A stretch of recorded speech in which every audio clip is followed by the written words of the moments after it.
wa Tanzania.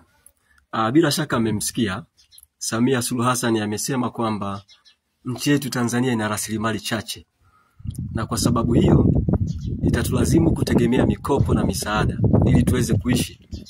Sasa ukweli ni kwamba huyu mama ni mwongo sana. Nchi yetu Tanzania ni nchi ya pili kwa utajiri wa rasilimali barani Afrika.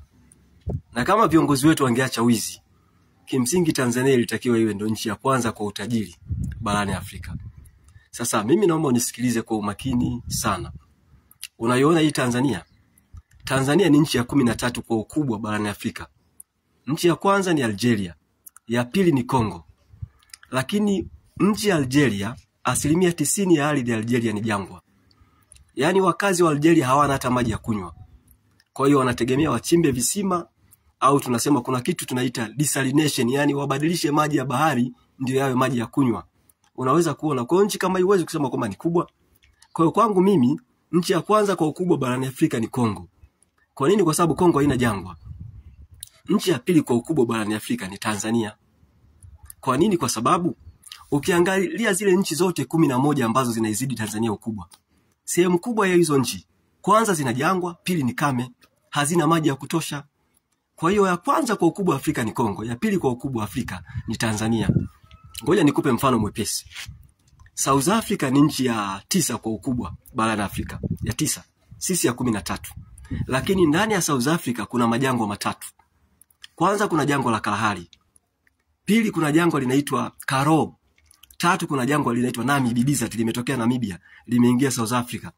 Kwa hiyo ukichukua ukubwa wa haya majangwa matatu ambayo yako ndani ya South Africa, kwa sababu yana ukubwa zaidi ya kilomita za mraba 500. Kwa hiyo ukichukua ardhi yote ya South Africa ukatoa jangwa, unakuta sisi Tanzania ardhi yetu ni kubwa kuliko South Africa. Umenielewa hapo? Sasa maana yake ni kwamba rasilimali ya kwanza ya Tanzania ni ardhi. Kwanza sisi tuna ardhi kubwa yenye rutuba. Rasilimali namba 1. Rasilimali ya pili ya Tanzania, sisi tuna maji mengi. Unaiona Tanzania? Tanzania ina maji mengi kuliko nchi yote Afrika. Yaani Afrika nzima hii. Sisi Tanzania tunawazidi maji Kongo. Sisi Tanzania tunaizidi maji Nigeria. Hebu vuta picha, maji yaliyoko Tanzania ni mara 5 ya maji yaliyoko Nigeria.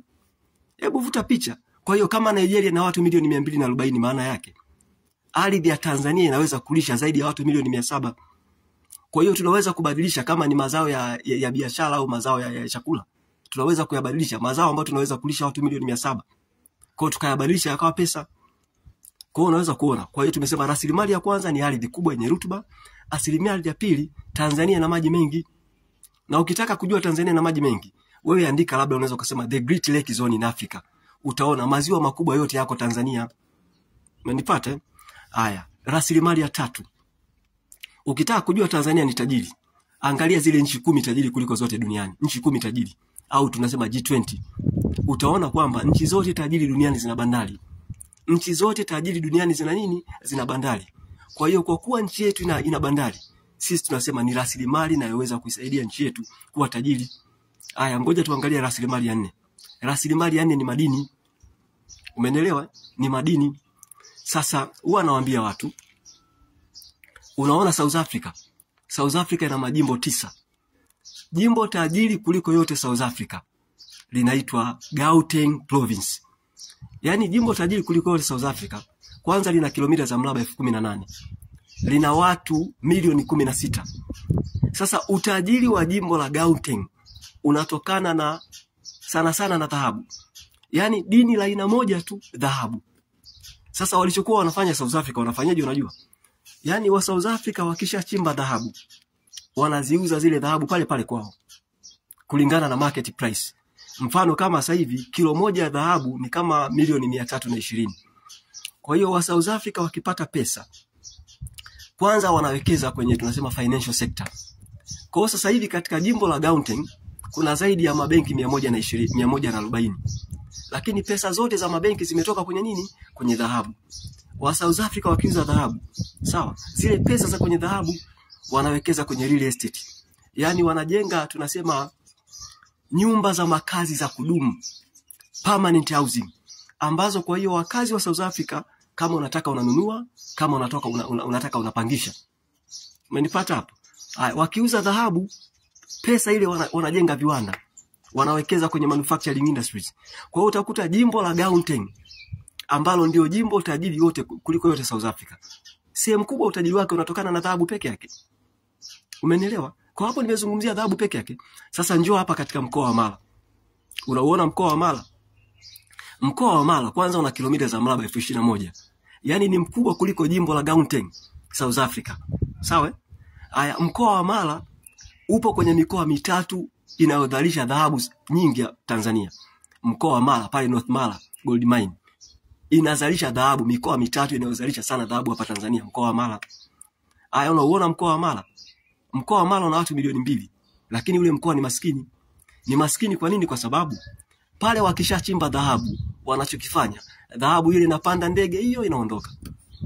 Yale makinikia ya dhahabu yanawekwa kwenye makontena, yanakuja hapa Dar es Salaam, hayo yanaondoka. Sasa vuta picha. Nitakupa mfano. Unaona tena mkoa wa Mara. Mkoa wa Mara kwanza una maji ya uhakika. Kuna ziwa Victoria. Mkoa wa Mara una Serengeti, mbuga ya wanyama. Kwa hiyo mkoa wa Mara, hasa mkoa wa Mara pia una madini mengine zaidi ya 20. Kopa, madini ya chuma, silver, zinki, yani una madini mkoa wa Mara zaidi ya madini 20. Kwa hiyo kiuhalisia unaweza kuona mkoa wa Mara ni tajiri kuliko jimbo la Gauteng. Kwa nini? Kwa sababu jimbo la Gauteng pia ukijaribu kufuatilia historia yake utaona wao wananunua maji. Yaani jimbo la Gauteng wao tunasema artificial dams. Lakini yale maji hayatoshi. Kwa hiyo wananunua maji kutoka Lesotho. Unaweza kuona? Yaani jimbo halina maji. Wananunua maji kutoka wapi? Lesotho. Sasa unaiona hii Tanzania, dhahabu peke yake kuna mikoa takriban 20. Tunachimba dhahabu mikoa 20. Lakini dhahabu yote wanaipakiza ndege hiyo, wanajua wanakoipeleka. Makinikia yanakuja hapo Dar es Salaam, yanapandishwa meli hayo, yanaondoka. Kwa hiyo nchi yetu inaibiwa. Nchi yetu kila siku inaibiwa. Kila siku, kila mwezi, kila mwaka inaibiwa. Matani ya dhahabu yanaondoka. Kwa nini nchi yetu isiwe maskini? Sasa hapo sijazungumzia Tanzanite. Sijazungumzia diamond. Sisi tuna gesi. Tuna mlima Kilimanjaro, tuna mbuga za wanyama. Sasa huyu mama kwa nini anasema Tanzania ina rasilimali chache? Anataka rasilimali zipi? Ndugu wa Tanzania, mimi nihitimishe kwa kusema kwamba nchi yetu ina rasilimali nyingi sana.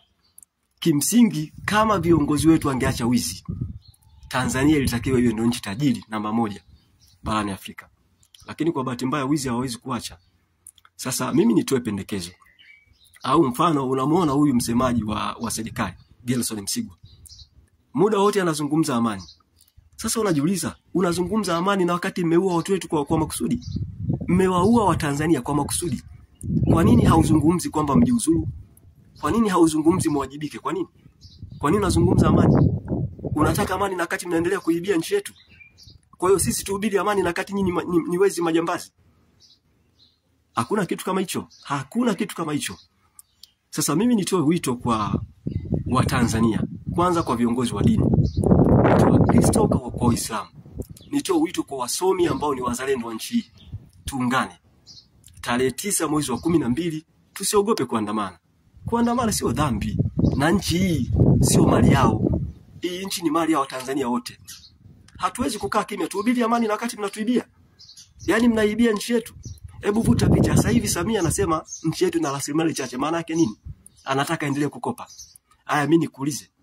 Deni la taifa limeshafika trilioni 107. Hilo deni atalipa nani? Hilo deni atalipa nani? Kwa hiyo tuendelee kuhubiri amani.